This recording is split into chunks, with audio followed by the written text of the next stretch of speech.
இந்த வீடியோவை உங்களுக்கு வழங்குவோர் மாலை முரசு செய்திகள் தொலைக்காட்சியின் படிப்போம் ஜெயிப்போம் உயர்கல்வியை தேர்ந்தெடுப்பதில் உள்ள சந்தேகங்களை தீர்க்கும் நிகழ்ச்சி தினமும் மாலை 5 மணிக்கு. தொடர்ந்து தற்போதைய நேரத்திற்கான தலைப்புச் செய்திகளை பார்க்கலாம். நீட் தேர்வை ரத்து செய்தால்தான் கூட்டணியில் இருப்போம் என சொல்வதற்கு தகுதி உள்ளதா என எடப்பாடி பழனிசாமிக்கு முதலமைச்சர் மு.க.ஸ்டாலின் சவால். திமுக வாக்குறுதி கொடுத்தது உண்மை, கூட்டணி ஆட்சி அமைத்திருந்தால் நீட் ரத்து செய்யப்பட்டிருக்கும் எனவும் சட்டப்பேரவையில் பதில். எதிர்க்கட்சி தலைவர் அவர்கள் யார் கொண்டு வந்த காரணத்தால் இவர் சிக்கல் என்று சொல்லுகிறார். சரி, அந்த சிக்கலை சரி செய்வதற்கு உங்களுக்கு ஒரு நல்ல வாய்ப்பு இப்பொழுது கிடைத்திருக்கிறது. நாங்கள் செய்தது தவறு இல்லையோ, நான் அந்த வாதத்திற்கு போகல, அந்த வாதத்திற்கு வரல. இப்போ இருக்கக்கூடிய நீட்டை ரத்து செய்தால்தான் நாங்கள் கூட்டணியில் இருப்போம், இல்லை என்றால் கூட்டணி விட்டு விலகுவோம் என்று சொல்வதற்கு உங்களுக்கு தகுதி இருக்கிறதா? அதான் கேள்வி. முதலமைச்சர் சொல்லிட்டு கேட்டுட்டார். மாண்புமிகு பேரவைத் தலைவர்களே,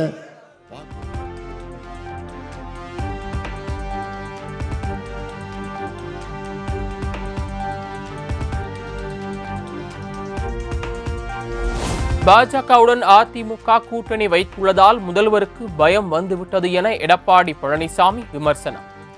1999 பாஜக என்றால் திமுகவுக்கு இனித்ததாகவும் தற்போது கசப்பதாகவும் பேட்டி.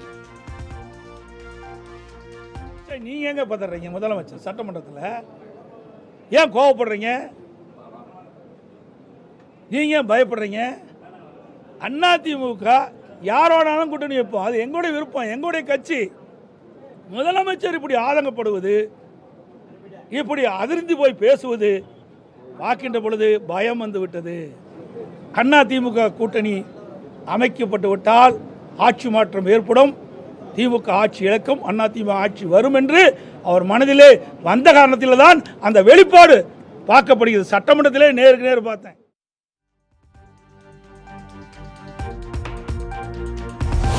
நீட் தேர்வை கொண்டு வந்தது திமுக காங்கிரஸ் கூட்டணி தான் என எடப்பாடி பழனிசாமி குற்றச்சாட்டு. ஆட்சிக்கு வந்தால் நீட் தேர்வை ரத்து செய்வேன் என முதலமைச்சர் அளித்த வாக்குறுதி என்ன ஆனது எனவும் கேள்வி. நீட் 2010 டிசம்பர் 21 நோட்டிபிகேஷன் வெளியிட்டாங்க. அப்பொழுது மத்தியில் காங்கிரஸ் தலைமையில் கூட்டாட்சி, திமுக மத்திய அமைச்சர்கள் இடம்பெற்றிருந்தது. ஏதோ அதிமுக ஆட்சியில் வந்து அதிமுக இருக்கும்போது தான் வந்தது என்ற ஒரு தவறான செய்தி தொடர்ந்து முதலமைச்சரும் அமைச்சர்களும் பதிவு செய்து கொண்டிருக்கிறாங்க. இது நாட்டு மக்களுக்கே தெரியும். இது கொண்டு வந்தது காங்கிரஸ், திமுக.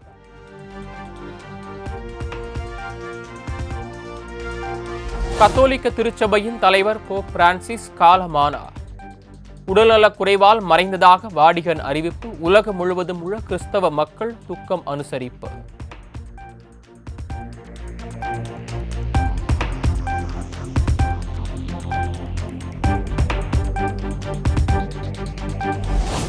உடல்நலக் குறைவால் உயிரிழந்த போப் பிரான்சிஸ் மறைவுக்கு பிரதமர் நரேந்திர மோடி ஆழ்ந்த இரங்கல்.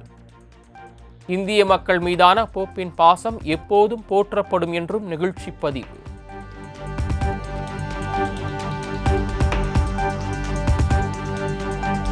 கத்தோலிக்க திருச்சபையை முற்போக்குடன் நடத்தியவர் போப் பிரான்சிஸ் என முதலமைச்சர் மு.க.ஸ்டாலின் புகழாரம். ஏழைகளுக்கான அர்ப்பணிப்பு, ஒடுக்கப்பட்டவர்களை அரவணைத்தல் போன்ற செயல்பாடுகள் அவருக்கு உயரிய மரியாதையை பெற்றுத் தந்ததாகவும் இரங்கல் பதிவு.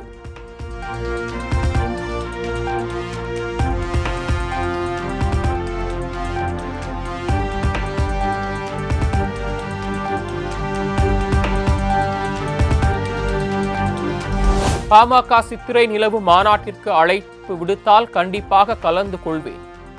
கடலூரில் நாம் தமிழர் கட்சி ஒருங்கிணைப்பாளர் சீமான் அறிவிப்பு. வாழ்த்து செய்தி கொடுத்துருக்குது, வாழ்த்து அறிக்கை போடுவோம். நீ வா மாநாட்டுக்குன்னா போவேன்.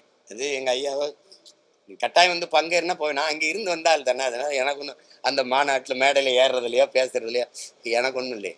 நான் அங்கே தான் இருந்தேன். அது வந்து புதுசு ஒன்றும் இல்லை.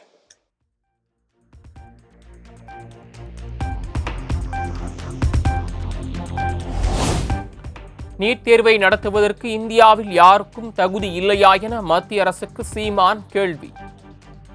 சிவன் ஆட்டத்தை பார்த்திருப்பீர்கள், வரும் சட்டமன்ற தேர்தலில் சீமான் ஆட்டத்தை பார்ப்பீர்கள் என நகைச்சுவையாக பேட்டி. தேர்வை நடத்துகிற நிறுவனம் எது? ப்ரோமெட்ரிக்ங்கிற அமெரிக்க தனியார் நிறுவனம். இந்திய நாட்டில் சிறந்த மருத்துவ மாணவர்களை தேர்வு செய்து தருவதற்கு அமெரிக்காவில் இருக்க தனியார் நிறுவனத்துக்கான நேர்த்தி கடன் எந்த கோயில்ல?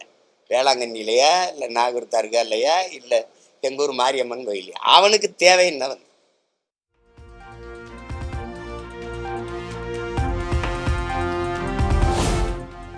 தேர்தலில் பல தோல்விகளை சந்தித்த நாம் தமிழர் கட்சி 2026 சட்டமன்ற தேர்தலிலும் தனித்தே போட்டியிடும்.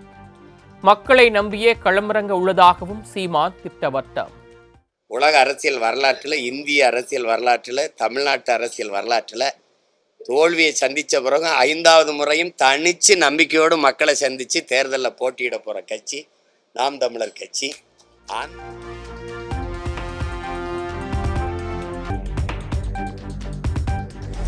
புதிதாக புழக்கத்தில் இருக்கும் 500 ரூபாய் கள்ள நோட்டுகள் குறித்து உள்துறை அமைச்சகம் எச்சரிக்கை. ரிசர்வ் என்ற வார்த்தையில் உள்ள இ என்ற எழுத்துக்கு பதிலாக ஏ என இருந்தால் கள்ள நோட்டு என அறிவிப்பு.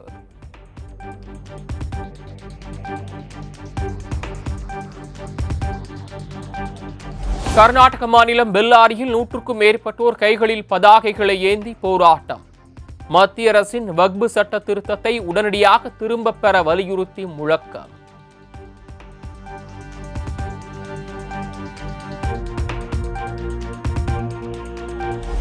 நாட்டின் 17வது குடிமைப் பணிகள் தினத்தையொட்டி டெல்லியில் பிரதமர் நரேந்திர மோடி கலந்துரையாடல்.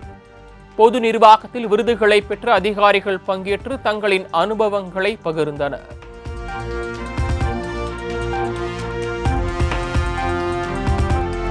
அடுத்த 1000 ஆண்டுகள் எதிர்காலத்தை வடிவமைக்கும் வகையிலான திட்டங்களை செயல்படுத்தி வருகிறது மத்திய பாஜக அரசு. இளைஞர்கள், விவசாயிகள் மற்றும் பெண்களின் கனவு நனவாகி வருவதாகவும் டெல்லியில் நடைபெற்ற குடிமைப் பணிகள் தின விழாவில் பிரதமர் நரேந்திர மோடி பெருமிதம்.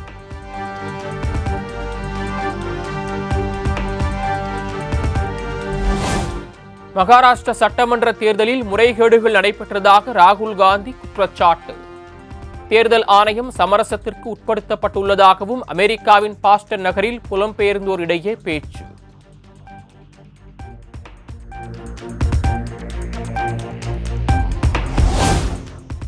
கர்நாடகாவில் காங்கிரஸ் வெற்றி பெற்றபோது மௌனம் காத்த ராகுல் காந்தி மகாராஷ்டிராவில் பாஜகவின் வெற்றி குறித்து சந்தேகம் எழுப்புவது ஏன்? அமெரிக்காவில் தேர்தல் ஆணையம் குறித்து சந்தேகம் கிளப்பிய ராகுல் காந்திக்கு மத்திய அமைச்சர் ராம்தாஸ் அத்வாலே சரமாரி கேள்வி.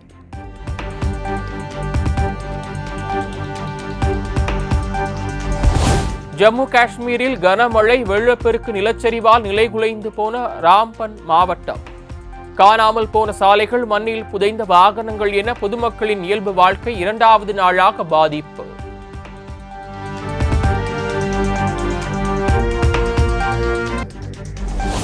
ஜம்மு காஷ்மீரின் ரஜோரி, பூஞ்ச் சாலையில் கடும் போக்குவரத்து நெரிசல். கனமழையால் சாலைகள் அடித்துச் செல்லப்பட்டதால் பல மணி நேரம் காத்திருந்த வாகன ஓட்டிகள்.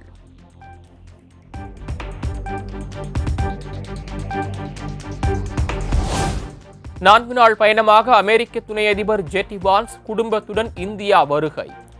டெல்லி விமான நிலையத்தில் இந்திய பாரம்பரிய முறைப்படி வரவேற்பு.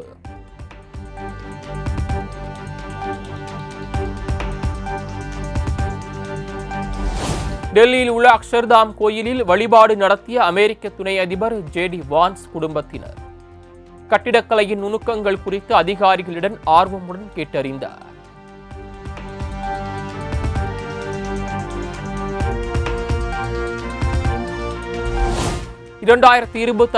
ஆண்டுக்குள் தமிழ்நாட்டின் மக்கள் தொகை 8.53 கோடியை எட்டும் என கணிப்பு.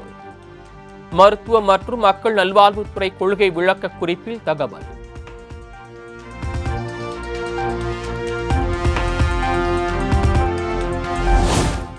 கூடலூர் தொகுதியில் ஐடி பார்க் அமைக்க வேண்டுமென அதிமுக உறுப்பினர் சட்டப்பேரவையில் கோரிக்கை. நிதி, திறன், அதிகாரம் இருக்கும் துறையின் அமைச்சர்களிடம் கேட்டுக் கொள்ளுங்கள் என அமைச்சர் பிடிஆர் பழனிவேல் தியாகராஜன் பதில். பேரவைத்தலைவர்களே, இந்த கூட்டத்தொடரிலேயே இந்த அவையில் நான் என்னுடைய துறையில் இருக்கிற சிக்கல்களை கூறியிருக்கிறேன். நிதியும் மிகவும் குறைவாக ஒதுக்கப்படுகிறது. யாரிடம் நிதியும் திறனும் அதிகாரமும் இருக்கோ அவரிடம் கேட்டால் அவர் செய்து கொடுப்பார் என்று நான் கருதுகிறேன். எங்களிடம் இல்லை அது.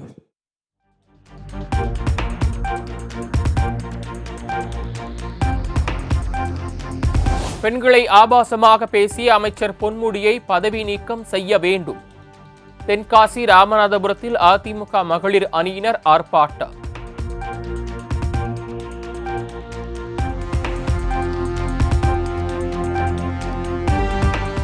கடந்த 2014ஆம் ஆண்டு புறம்போக்கு நிலத்தை மீட்கச் சென்ற அதிகாரிகளை தாக்கியதாக தொடரப்பட்ட வழக்கு. கிள்ளியூர் தொகுதி காங்கிரஸ் எம்எல்ஏ ராஜேஷ்குமாருக்கு 3 மாதம் சிறை தண்டனை விதித்து நாகர்கோயில் நீதிமன்றம் உத்தரவு.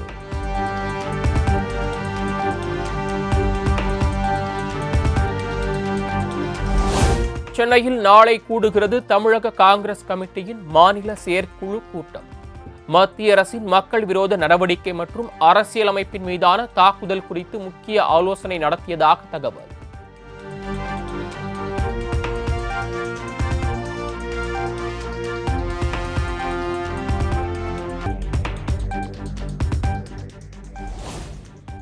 தூத்துக்குடி, கன்னியாகுமரி, நெல்லை, விருதுநகர் உள்ளிட்ட பகுதிகளில் கொட்டி தீர்த்த கனமழை. புழுதியுடன் கூடிய சூறாவளி காற்று மற்றும் கனமழையால் சாலைகளில் பெருக்கெடுத்த வெள்ளம்.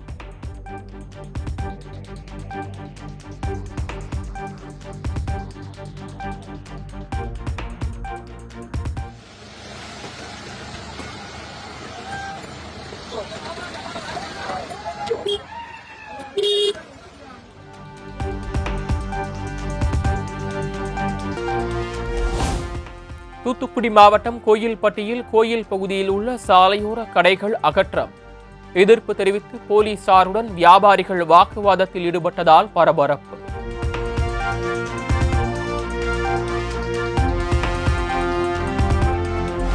பொது இடங்களில் உள்ள கொடி கம்பங்கள் மற்றும் கல்வெட்டுகளை அகற்ற உயர்நீதிமன்றம் உத்தரவிட்டதன் எதிரொலி. கள்ளக்குறிச்சி மாவட்டம் திருக்கோவிலூர் உள்ளிட்ட பகுதிகளில் கட்சி கொடி கம்பங்களை அகற்றிய அதிகாரிகள்.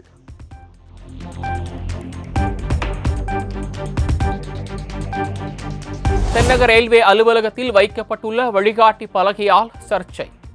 ஹிந்தியை அப்படியே தமிழில் எழுதியுள்ளனர் என திமுக எம்பி கிரிராஜன் குற்றச்சாட்டு.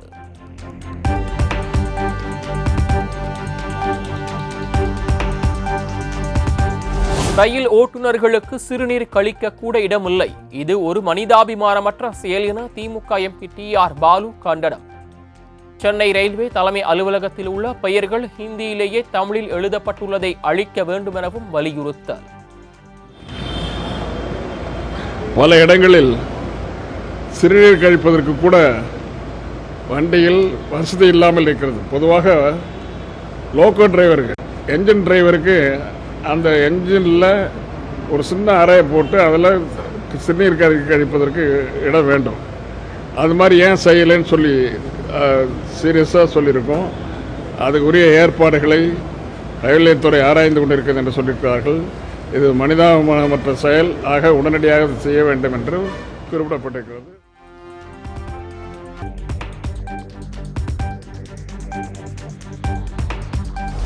மதுரை உத்தரபுரம் முத்தாலம்மன் கோயில் நிர்வாகத்தில் அரசு எவ்வகையிலும் வழிபாடுக்கு தடை விதிக்கக்கூடாது என உயர்நீதிமன்ற மதுரை கிளை நீதிபதிகள் உத்தரவு. அனைத்து சமூகத்தை சேர்ந்தவர்களும் கோயிலில் சென்று வழிபடலாம் எனவும் உத்தரவு.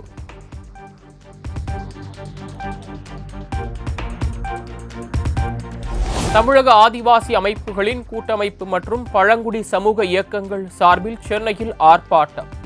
வன உரிமை சட்டம் 2026 முறையாக நடைமுறைப்படுத்தவும் பழங்குடித்துறையை தனியாருக்கு தாரை வார்க்கும் போக்கை கண்டித்தும் முழக்கம். 10 லட்சம் ரூபாயில் கான்கிரீட் வீடுகளை நில உரிமை வழங்கிவிட.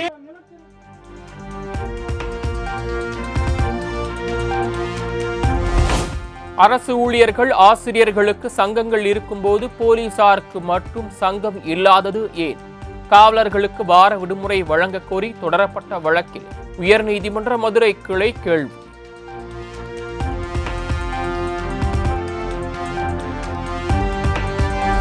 வழக்கறிஞர்கள் மீது பொய் வழக்குகள் பதிவு செய்யப்படுவதாக புகார். போலீசாரை கண்டித்து தேனி மாவட்ட ஆட்சியர் அலுவலகம் முன்பாக வழக்கறிஞர்கள் கண்டன ஆர்ப்பாட்டம்.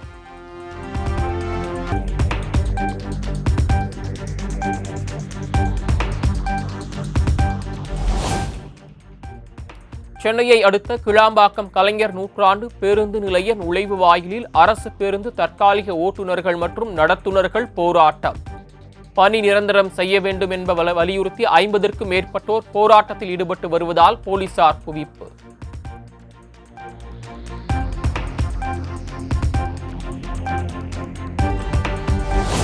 அமலாக்கத்துறை சோதனை சட்டவிரோதமானது என அறிவிக்க கோரி டாஸ்மாக் நிறுவனம் தாக்கல் செய்த வழக்கு. அனைத்து தரப்பு வாதங்களும் நிறைவடைந்த நிலையில் நாளை மறுநாள் தீர்ப்பு வழங்குகிறது சென்னை உயர்நீதிமன்றம்.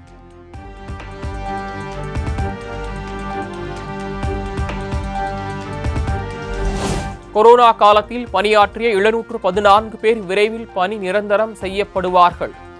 தமிழகத்தில் புதிதாக 500 மருத்துவ இடங்கள் உருவாக்கப்படும் உள்ளிட்ட 118 புதிய அறிவிப்புகளை வெளியிட்டார் அமைச்சர் மா சுப்பிரமணியன்.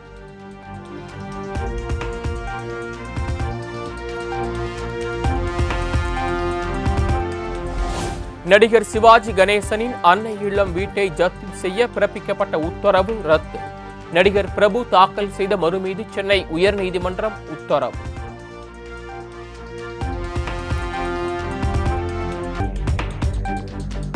ஹாக்கி போட்டிகளில் பங்கேற்பதற்காக பெங்களூருவில் இருந்து ஆஸ்திரேலியா புறப்பட்டது இந்திய மகளிர் அணி. 5 போட்டிகளில் விளையாடுவதற்காக சலிமா டெட் தலைமையிலான 26 பேர் கொண்ட குழு பயணம்.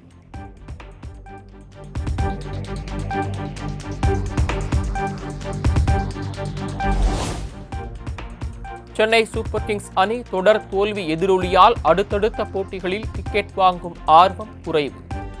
4 மணி நேரம் ஆகியும் டிக்கெட் முழுமையாக விற்பனை ஆகவில்லை என தகவல்.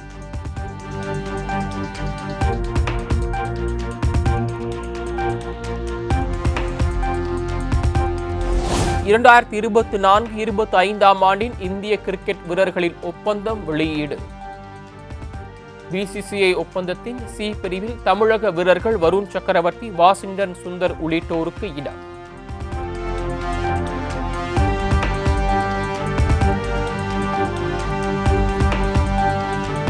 சென்னையில் ஆபரண தங்கத்தின் விலை சவரனுக்கு 560 ரூபாய் உயர்ந்து 72,000 கடந்தது. கிராம் ஒன்றுக்கு 9,015 ரூபாய்க்கும் சவரன் 72,120 விற்பனை.